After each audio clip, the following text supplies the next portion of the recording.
તો જાગીને પહેલા ચૂલે ગરમ પાણી કરવાનું કામ કર્યું અને કેટલો બધો ધુવાડો ખાધો।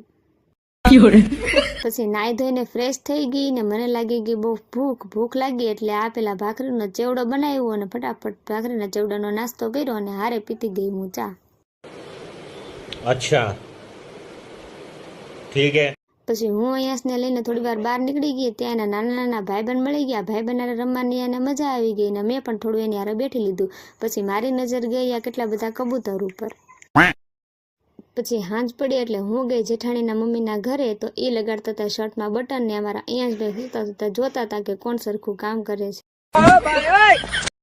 પછી રાત્રે જમી કારવીને હું થઈ ગઈ રેડી બહાર જવા માટે, કારણ કે અમારે જવાનું હતું મારા નણંદના ઘરે। ત્યાં પહોંચ્યા તો ઓલરેડી બધા જ આવી ગયા હતા, ખાલી અમે જ બાકી હતા। તો અમે પણ ત્યાં જઈને બેસી ગયા અને બધા જ મેરેજની વાતો કરતા હતા, કારણ કે મારા નણંદના મેરેજ છે। અમે બધા ગયા હતા મેરેજની તૈયારી કરાવવા માટે।